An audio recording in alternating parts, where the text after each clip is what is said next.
So good morning, everybody. Good morning, dear ministers, delegates, directors, dear media representatives, dear colleagues and friends, comrades. Welcome to the European Astronaut Centre, the home of Europe's astronauts, especially today.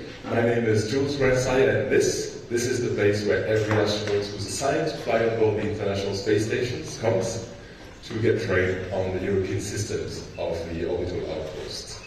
And today is a historic day for this place, for its staff, and particularly for a group of individuals who were selected a year and a half ago among over 22,000 candidates to join the European Astronaut Corps. And they come today before you to receive their astronaut wings. So, again, during this event, we'll see a bit more about what they've been through this past 12 months, and we'll hear why it's important for ESA and for the future of Europe in space. We'll then have a Q&A. We have media representatives online, and we have you here in the room, so we'll spend a bit of time in this Q&A. And after that, you'll have the opportunity to have your one-on-ones with our astronauts and experts. But before we go on with this, I would like to call on stage the head of the European Astronaut Centre, Frank de Ville, the Director for Human and Robotic Exploration, Daniel Neuschwander, and ESA's Director General, Joseph Aschbacher.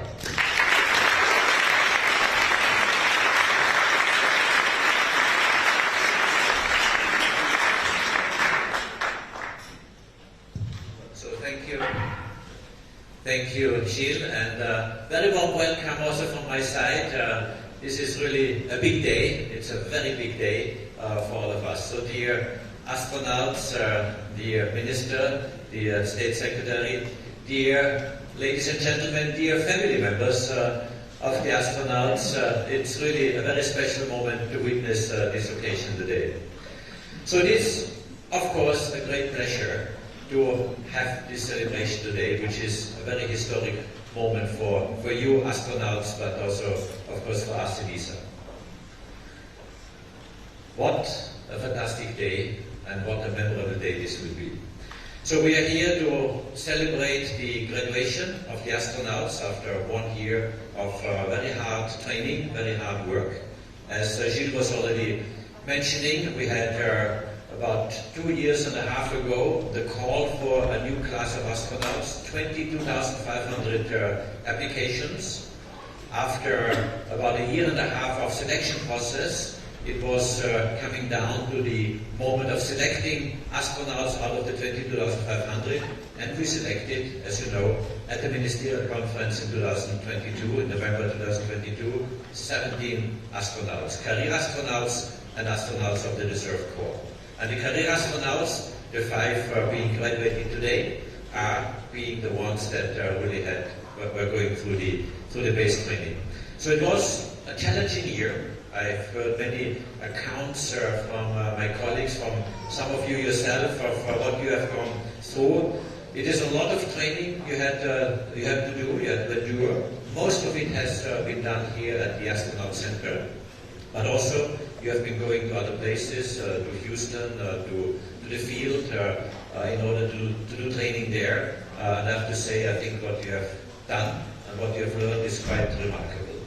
The training is, as you know, a mix of theoretical training. So you learn about space, you learn about ESA, you learn about the international space community, about astrophysics, about different aspects that have to do with satellites, rockets, spacecraft, space stations, in order to be very familiar with the theory of what is necessary. And we have done a lot of practical training of various aspects that you need to know, including, by the way, the pool, as we call it, where you are training for EVAs, which is certainly one of the highlights. But you also had to learn Russian.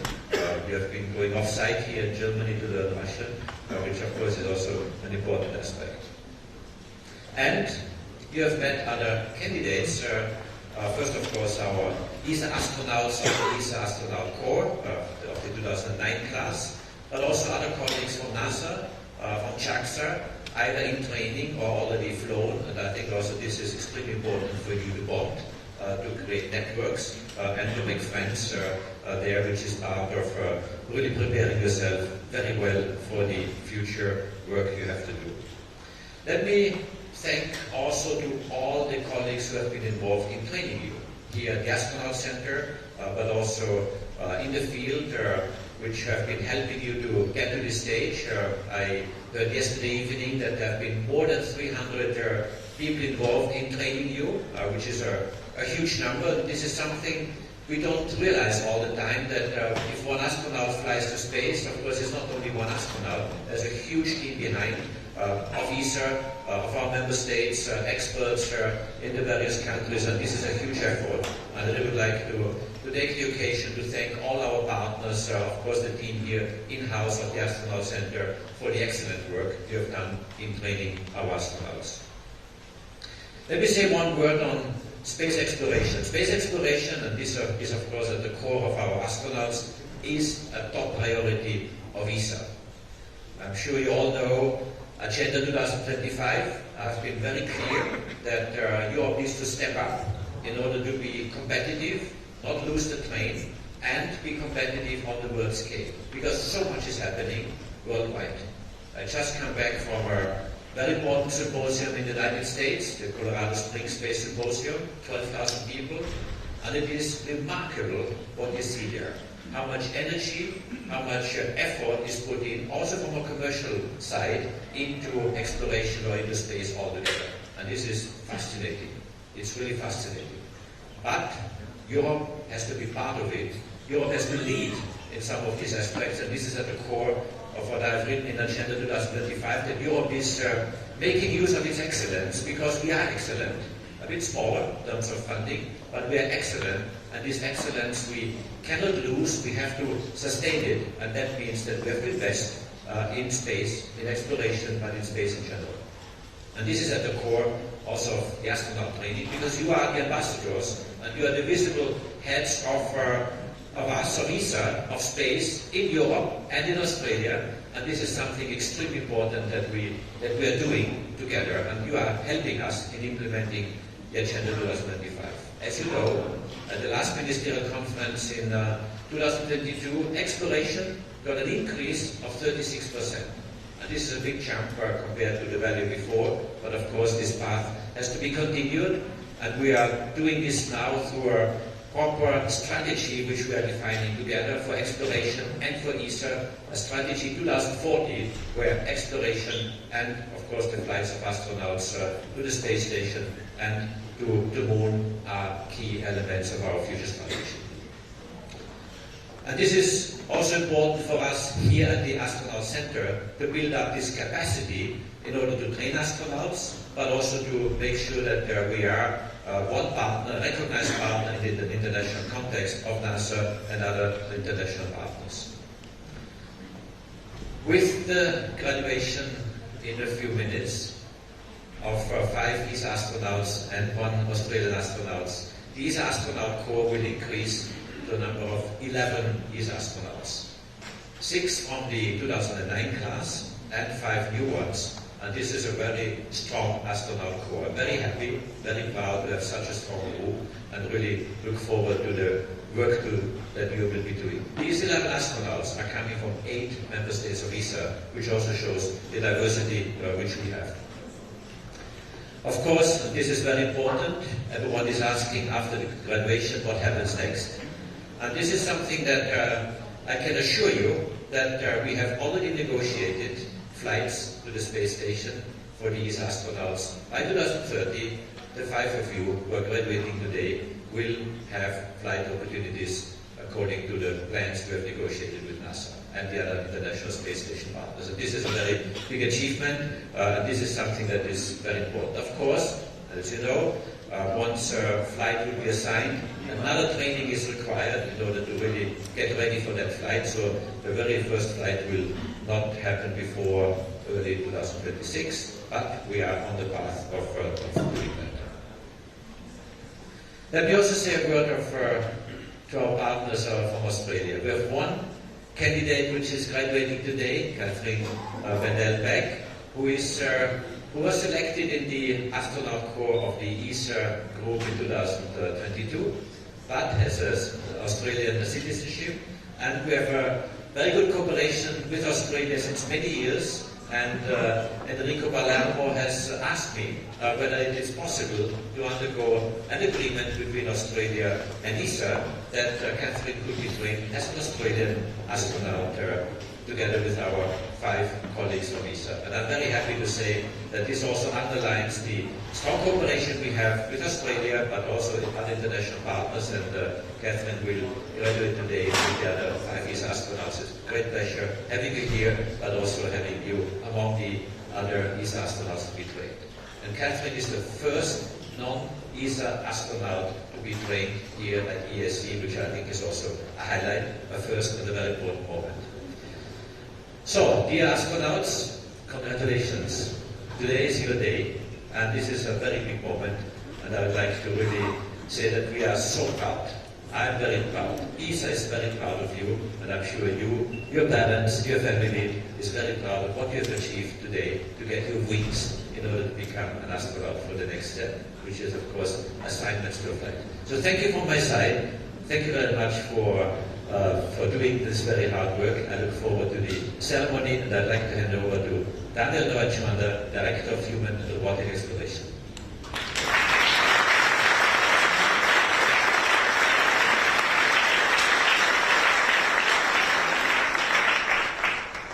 Thank you, Joseph. A very warm welcome to Cologne, the main site of our Exploration Directorate, and of course the home of our astronauts. It's music in my ears when I hear our Director General speaking about that exploration is a top priority, of course. And yes, Mr. Director General, we have a strategy for Explore 2040, 3 destinations, 1 strategy applied to low Earth orbit, Moon, Mars at the horizon 2040. At each destination, ESA strives at a strategic role in terms of non-dependence, uniqueness, and co-shaping. Non-dependence from launch to landing, from science to technology. Uniqueness, aiming at the European-led missions as part of a bigger international cooperation to ensure resilience. And co-shaping by inviting our other partners into European activities. For example, a Mars precision landing mission. But at least what matters is that at each destination, we need trained astronauts. Missions, operations, training by and for astronauts is at the heart of any exploration program. And the last call of selection attracted, you hear it now in the field for the 3rd time this morning, but over 22,500 applications, 1,000. And I think this is remarkable if we see these great colleagues here now on the first line. Thanks to their performance and a long year process of the 22 European astronaut selection, the following individuals were selected as astronaut candidates. They are all ESA astronauts, but they have still a Cologne passport, so let me underline it. Sofia Duno, France. Pablo Alvarez, Spain. Rosemary Coogan, UK. Raphael Liégeois, Belgium. Marco Sieber, Switzerland. In April 23, they started their basic training here, together with Catherine Beck from Australia. And thanks to Catherine joining the team, we reached gender equality, so thank you for that, Catherine. Basic astronaut training serves as a fundamental first step, providing candidates with a well-rounded understanding and proficiency across various disciplines, ranging from engineering, over survival training, over to astronomy. All fundamental skills they will need later on in their roles as astronauts in space. They also had the opportunity to meet and to be mentored by the class of 2009. They are represented here by 3 members. I go from right to left, seen from my window: Matthias Mauer, Thomas Pesquet, Alex Diast. And post-promotion, as of today, will be a single team, the ESA Astronaut Corps, headed by the first European commander of the International Space Station, Frank de Winne, who, by the way, has a lot of additional heads than this one. He knows about it. When selected in 2022, our 5 soon-to-be astronauts were standing on stage together with 12 other highly qualified individuals that integrated the first ever European Astronaut Reserve.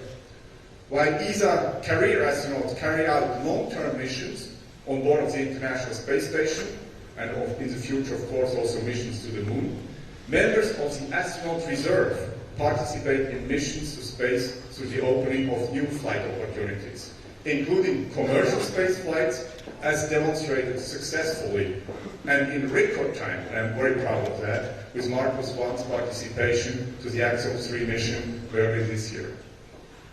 John McFall, also with us today, is our first para-astronaut.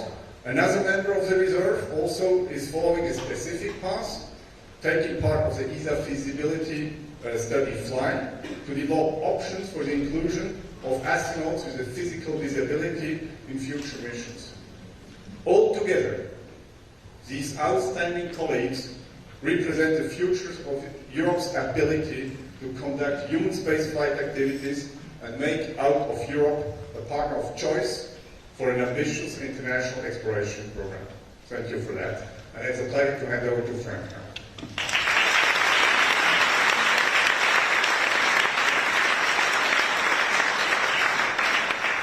Thank you, Daniel. Well, as of course an astronaut as well, and the head of the Astronaut Corps and the European Astronaut Centre here, it's a big pleasure to see you all smiling, sitting here in the front row for this big day that is coming for you. One of the big days in your career.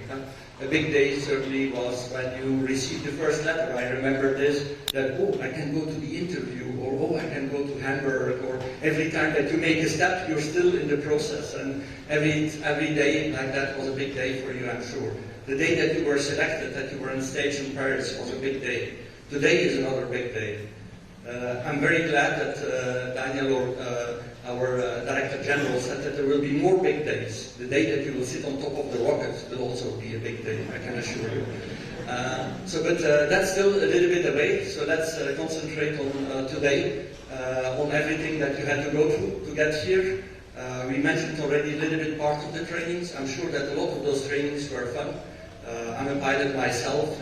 You have some pilots here in the Corps as well. If you can fly the robot arm and you can master this, it gives you satisfaction. You're very happy that you can do the task. I'm sure that you all enjoyed very much doing the dives in our neutral buoyancy facility here. There are also some less fun things, at least for me. I'm not a very sportive guy, so doing sports, which is part of your daily training as well, was not always the most exhilarating for me.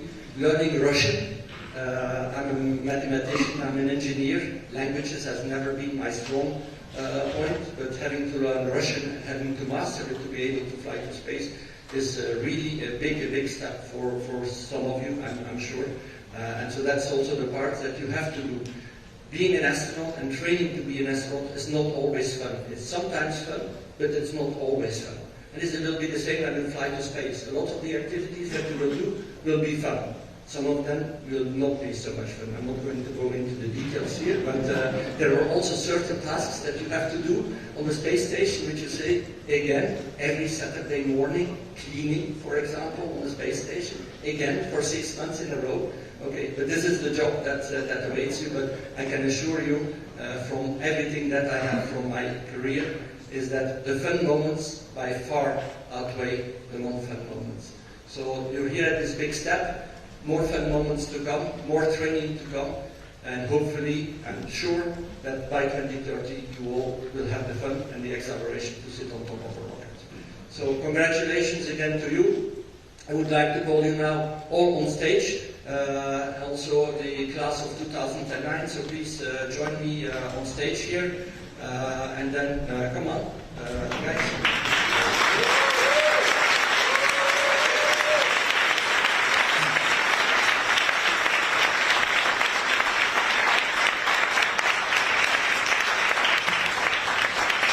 And I pass the mic to Alex. Alex has a special role. Alex has been the mentor, he has been the leader, he has been the boss of this class of 2022. He has helped them a lot through, at least when I talked to you, you all were very happy with the leadership that Alex provided to this class. Alex, the floor is yours. flying to space is a serious business, and training to fly to space as well. Therefore, as an astronaut, you try to find some moments in between to meet this with a little humor, of course. And that's, by the way, how our class of 2009 got the name the Shenanigans. That's a different story today. But you can already see that the business of naming an astronaut class is a not so serious business, and it's based on some of the characteristics of the class that you meet before. So the tradition is that the old class, or the existing class, I would say, gives the name to the new class, and that's the tradition. So about a year ago, a new phenomenon has been observed at EAC. It's called hopping, I guess. Well, we had a few new colleagues hopping around between the classroom, which is on this side, to their offices, which is on that side, to spend 7 minutes there, and then back, and that happened about 12 times a day. Then we had stray kangaroos with space helmets being observed hopping around in various parts of the building. And I also learned that kangaroos only hop forward. And then some of our new colleagues have been overheard mentioning that they would be interested in hopping around on the moon. It's for these reasons, and a few more that I will not share today, that the name of the astronaut class of 22 from ESA is called the Hoppers.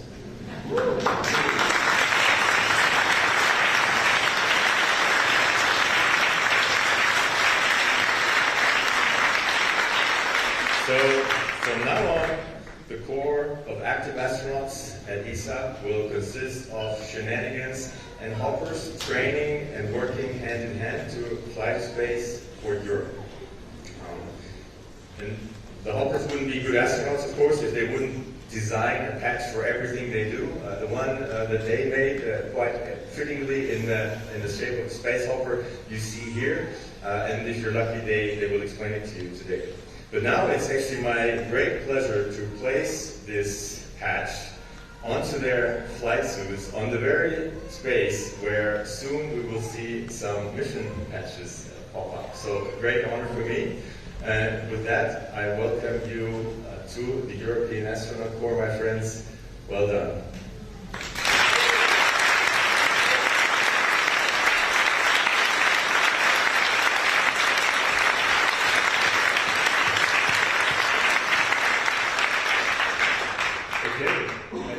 Welcome again from my side as well, and I promised you earlier we'll see a little bit what you've been through this past 12 months. So look at the screen, because we have now a 2-minute condensed recap of the ESA basic.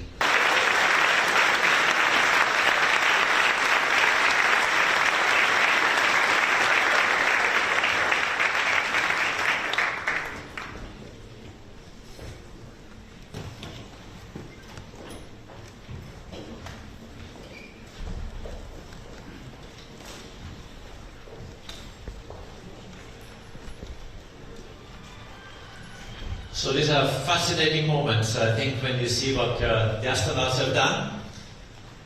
Now comes the moment of graduation. So what we do is we call one astronaut after the other in alphabetical order, and I start with Sophia Lenore.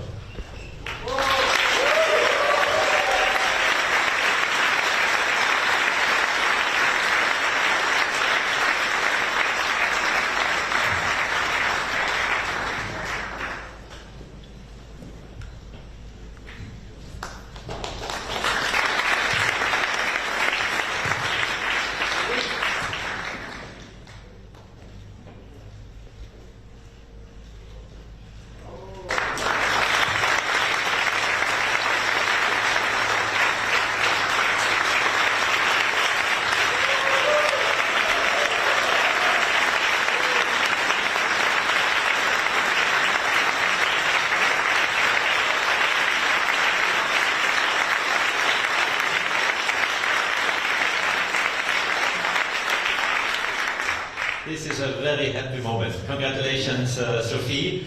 for you to explain, so what happens here is Alex is putting the badge of the ESA badge on their shoulder.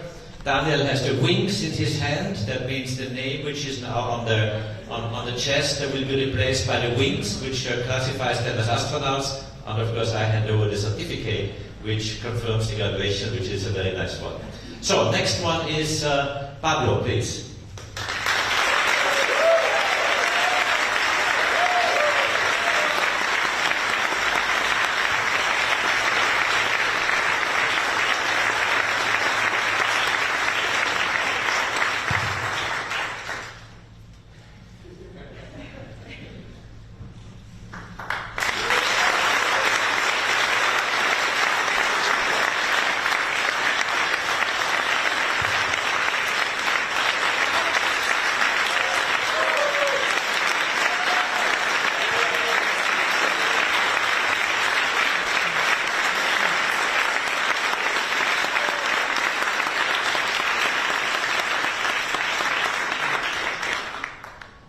Congratulations, Pablo.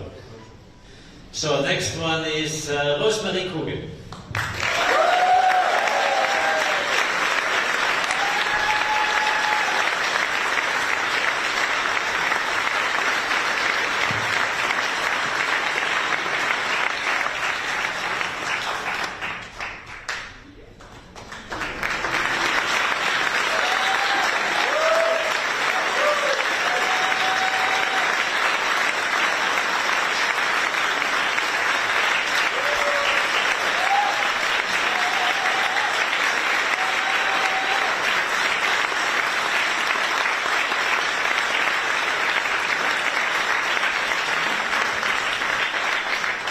Congratulations, Rosemarie. Next one is Raphael Yeshua.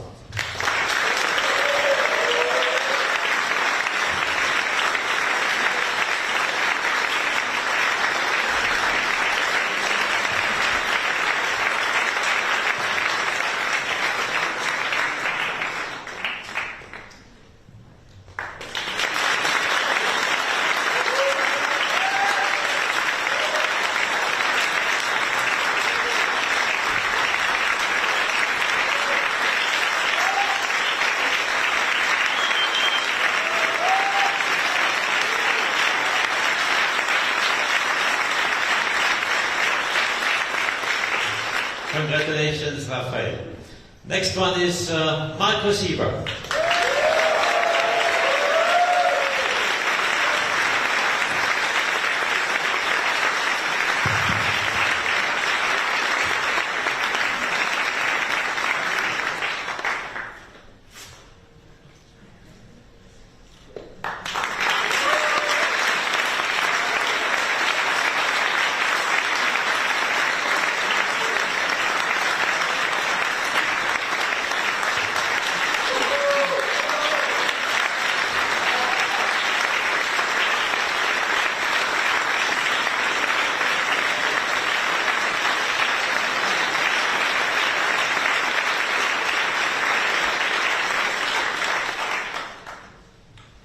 So now we have a special way of handing over the next certificate through Enrico Palermo, the head of the Australian Space Agency, who will do the honors of handing over the certificate to Catherine Bennell-Beck.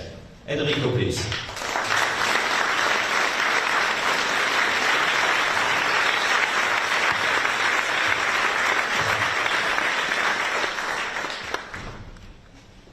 Thank you, Joseph.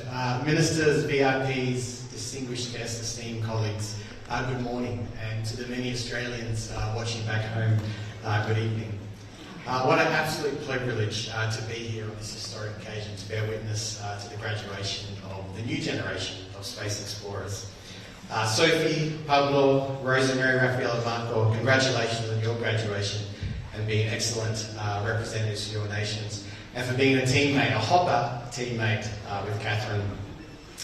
As Joseph signalled his remarks, today is historic.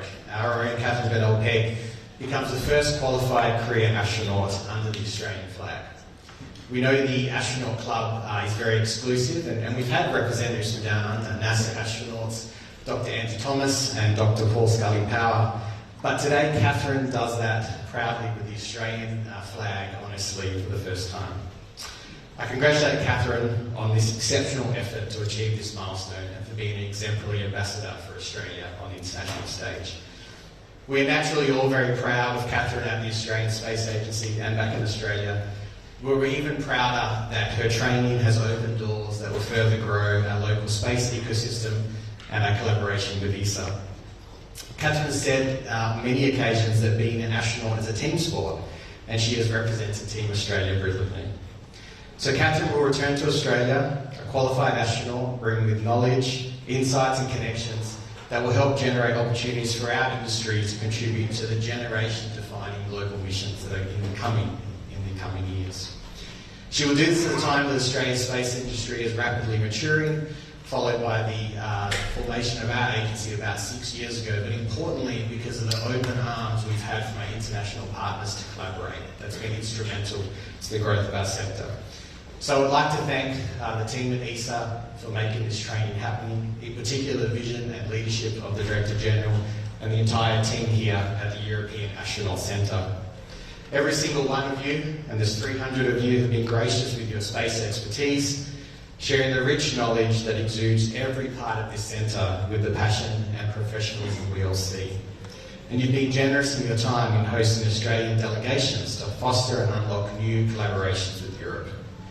Catherine's training has strengthened the deep relationship between Europe and Australia, more than a relationship, a partnership, a friendship that has spanned decades and has been of great mutual benefit. So we look forward to Australia and Europe working together into the future, knowing the perseverance of one of our talented own has paved the way for much more collaboration. Catherine, you have shown young Aussie kids back home the power of a dream, what can come from hard work and determination and the pursuit of education and careers in STEM. And that alone makes you an excellent addition to that exclusive club. Thank you, and thank you to ESA.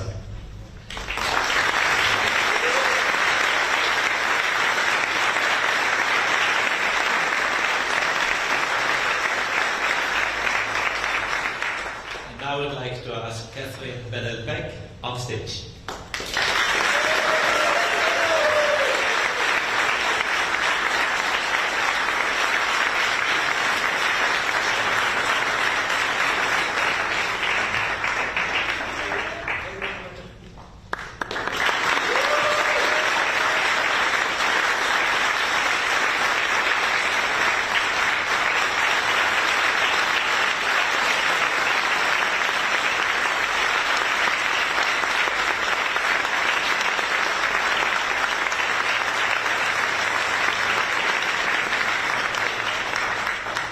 Congratulations, Catherine. So now I hand back to Gilles. Janice, you sit down. Thank you very much, Joseph. Thank you, all of you. Thank you, everybody, for being so patient as well and leaving all these emotional moments with us. And now, I'd like to leave the floor to the State Secretary for Economic Recovery and Strategic Investments in charge of the science policy and in charge of space in Belgium, Thomas Derby.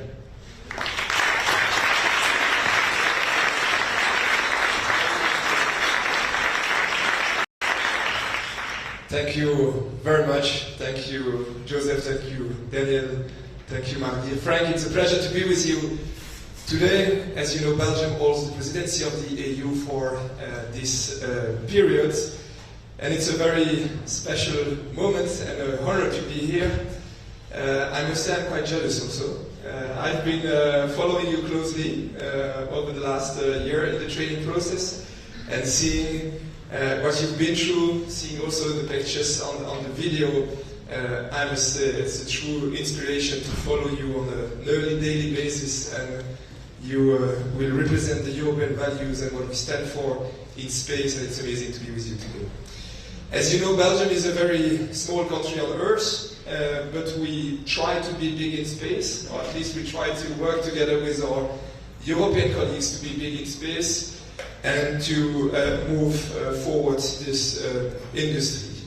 We keep strengthening our relationship with ESA, and you know, Joseph, that I cannot deny that this brings me a lot of joy and happiness in my daily work to work on this passionate topics of space. I'm very delighted the work we're doing, the Belgian presidency of the EU, together with the European Commission, with the teams of ESA, with the German presidency of ESA, to make sure that we organize an ambitious Space Council in Brussels on May 23.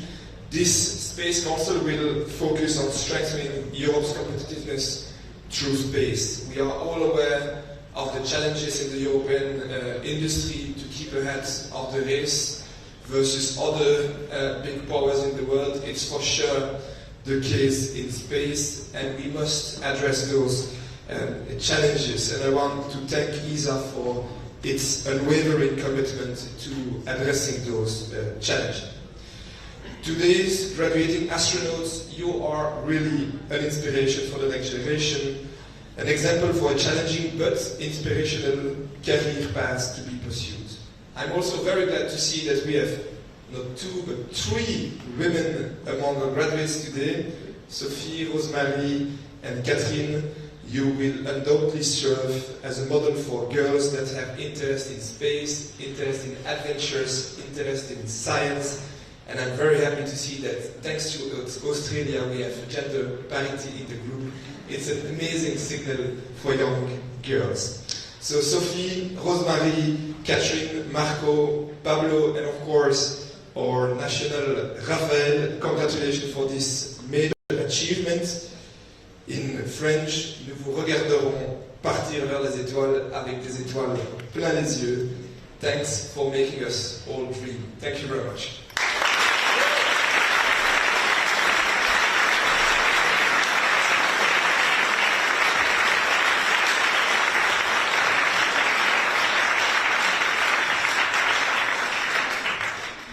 Thank you, Thomas. Thank you for these wonderful words to our astronauts, but also thank you for being a very strong partner in the presidency of the European Union, which Belgium at the moment is holding, and the work you are doing together with our German friends who are holding the ESA presidency at ministerial level. We are preparing the Space Council. You have just heard from Thomas Dermin, which is a very important moment. The Space Council will focus on the competitiveness of European industry, of Europe altogether, and the astronauts play a crucial role in enhancing our competitiveness of space in Europe. So thank you once more, Thomas.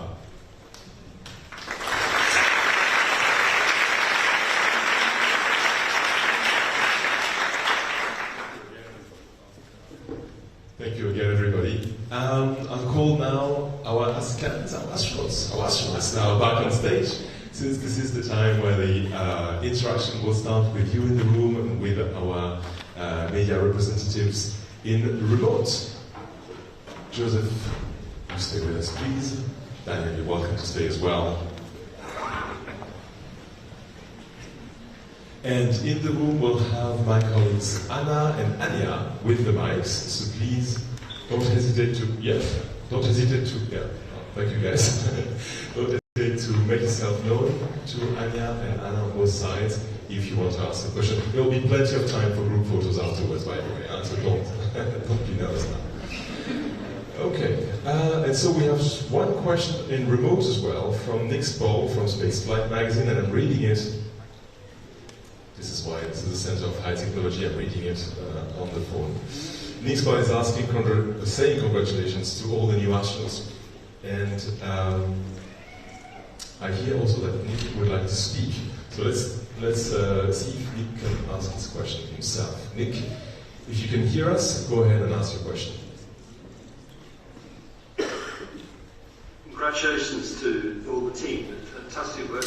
And I think the Hoppers is a terrific name for you all. My question, in common with the previous team, did you have to go through the rigors of learning Russian, and have you had visits to the Gagarin Centre in Moscow? So this question is, sorry Nick, you came out a little bit broken, so if I can repeat, the question was about your Russian training and your Russian visits to Russia.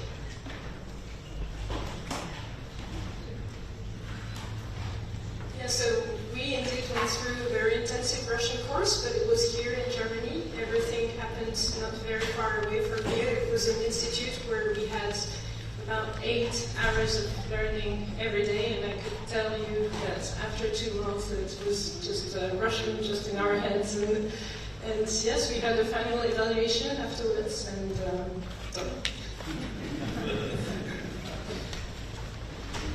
Thank you very much, Sophie. Do you have a question in the room? No questions in the room?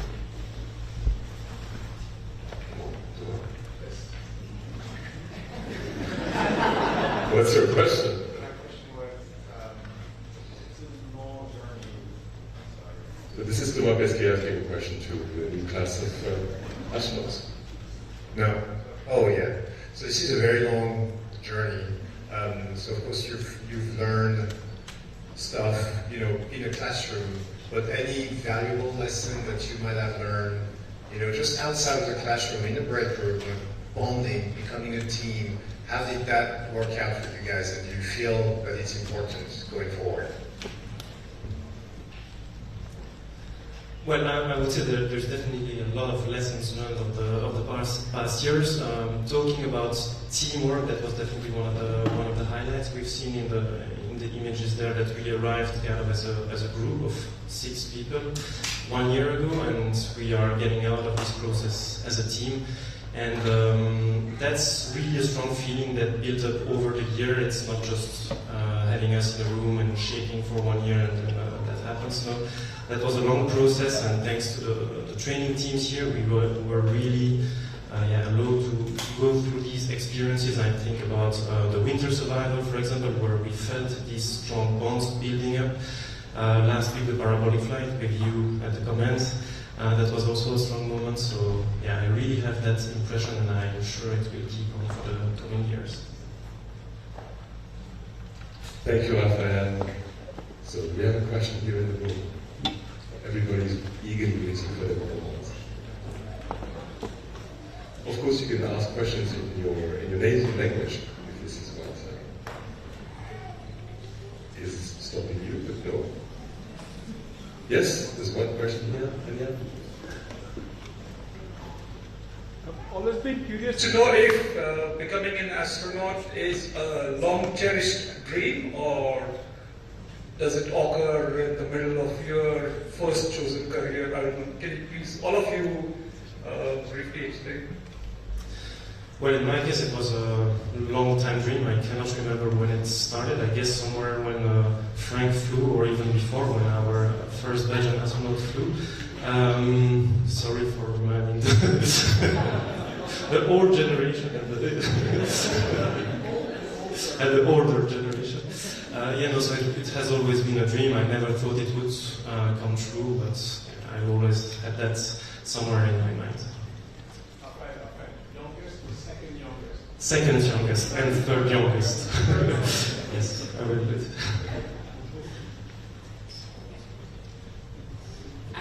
The same for me. It's completely been a long-standing dream, and it's really interesting because we are often asked, I think all of us have been asked, when was the moment you decided you want to become an astronaut? When was the moment you decided you wanted to do it? And I can't speak for everyone, but I think for myself and for a lot of us, it really has been something that has always been in our heads. Perhaps if we didn't always know exactly where it was going to lead, exactly how it was going to come to this day. I personally have always been fascinated in space, and now to find out that as an astronaut you can go there, you can do this fantastic science and bring that back, it's everything come together as a dream, as Raphael says. So in my case, I do remember when I wanted to become an astronaut, and I was looking at the moon. I was probably 4 or 5 years old in my little village in the mountains in Spain, and then someone told me that there had been people who walked in the moon, and I was disappointed to hear that only 12 people have walked in the moon. I thought it had to be something more common, and that was the moment I really wanted to become an astronaut, to be part of that. Then I did a mistake. I stopped believing it was possible, so it was not part of my dreams when I grew up, because I thought, it cannot happen to me. And it was not until ESA selection, when I saw the post online, and I decided to apply, that that dream really started coming to my head again, and I thought it was a train I had to take and try really hard to get it, and we're now today a step closer. For me, being an astronaut has definitely been a lifelong dream, but I never believed I'd have the chance to do that as an Australian. When I grew up, there wasn't a space agency, let alone an astronaut program for Australia. And when I wanted to be an astronaut, it was first for that adventure, that curiosity so many kids have, and then it was for the discoveries that can be unlocked by space. And so I'm so grateful to the Australian Space Agency and others back home, and to ESA and my colleagues for making this possible. And I'm really determined to make the most of this for everyone back home, to accelerate the opportunities for more Australians to be involved in human space flight one way or another in the future. Thanks. Yeah, for me it's a bit the same as for Pablo. It was always a dream as a kid, but you know, not really realistic dream. So then just like 8 years ago I learned that there was actually a really, really small chance to be an astronaut as a European.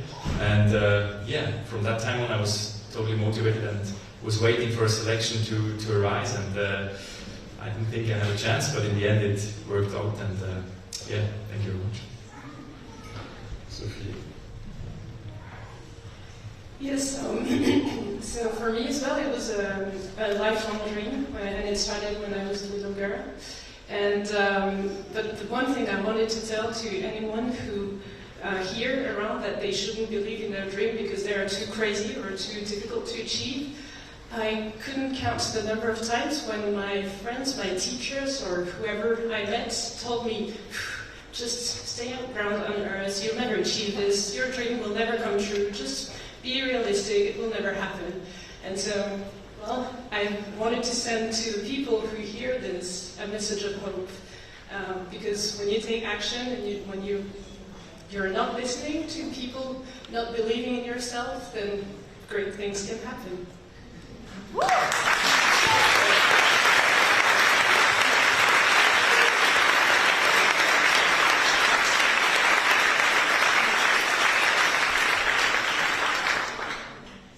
So, the next question from the board? 2 o'clock. Yes, please, go ahead. Will you be also candidates for Artemis missions? So now we are focusing on preparing for a mission to the ISS, which is already quite challenging, and I think Artemis missions is something for the old class, the system class. Of course, we will be astronauts for several years. We plan on sticking around for very long, so we'll see what the future brings us, but we are now focused on the ISS. Thank you. The next question? If not, last chance. Well, if there's no more question, then I thank you, everybody. I thank everybody who followed us on ESA Web TV as well, and see you soon on the European Space Agency's channels. Thank you very much. Goodbye for checking out.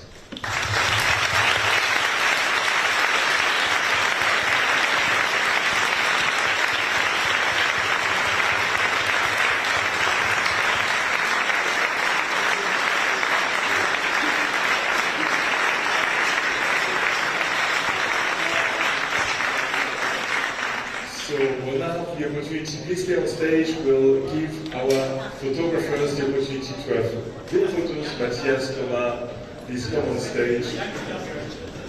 The second members, please come on stage with the directors and the ministers, please.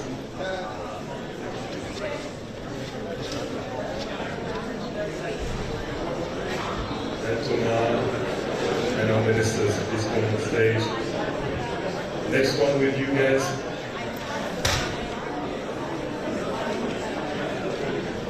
Yes.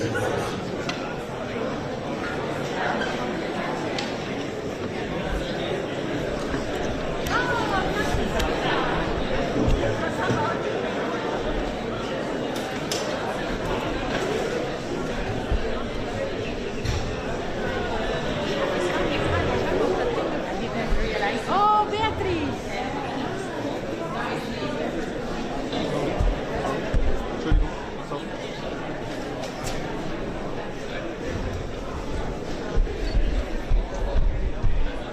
Thank you very much. Now, as the heads of delegations, we'll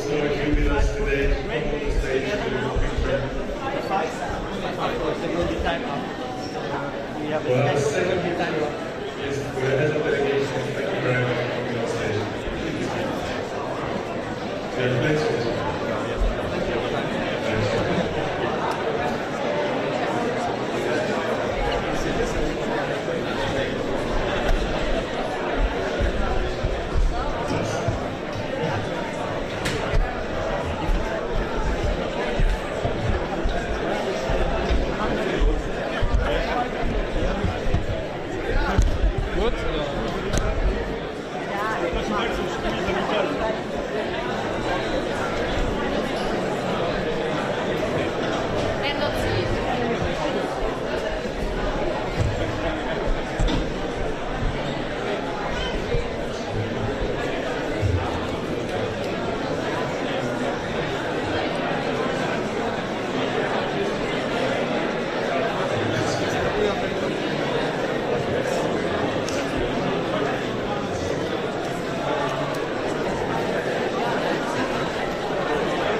You can get it close together and stand a little bit like this.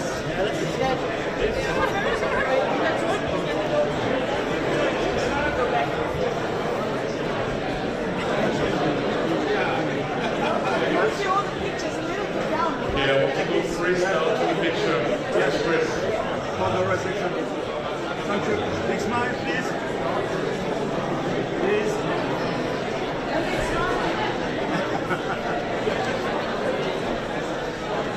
Now here, please. One time.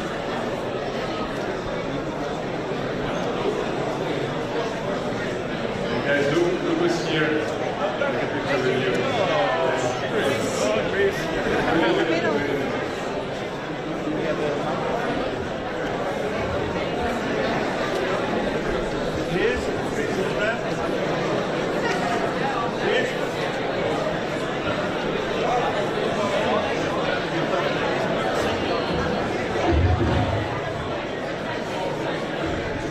And just to take in a big round of applause to Chris Capella and the team. A lot of the people here around the stage are the people that have implemented the training. Chris was responsible of this training, so if I can have just 1 second, a big round of applause for the entire TAC team that has made this happen.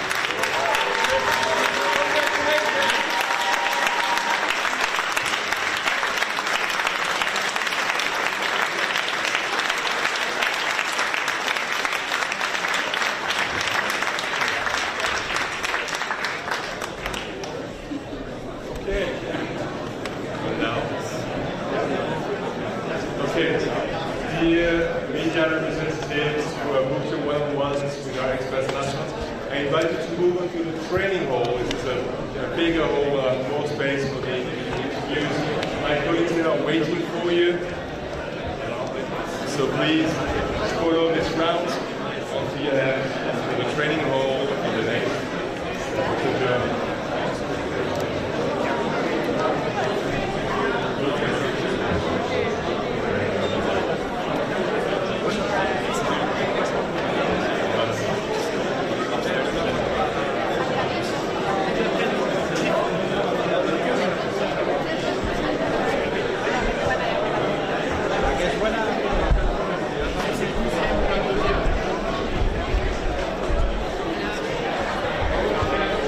selfie.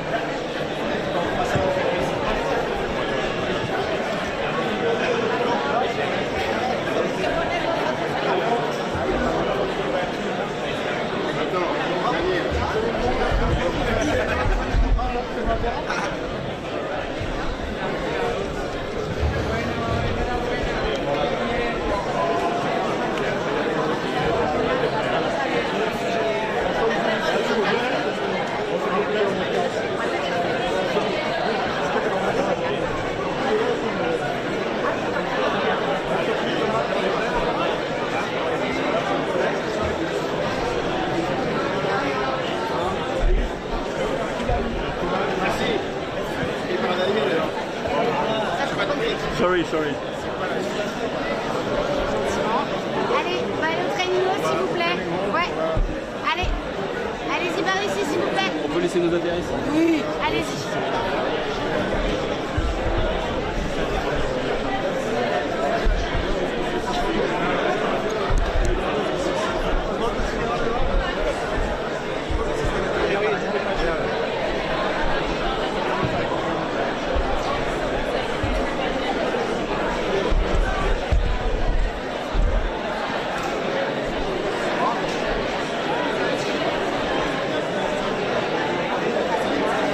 I saw you yesterday on the train from Paris.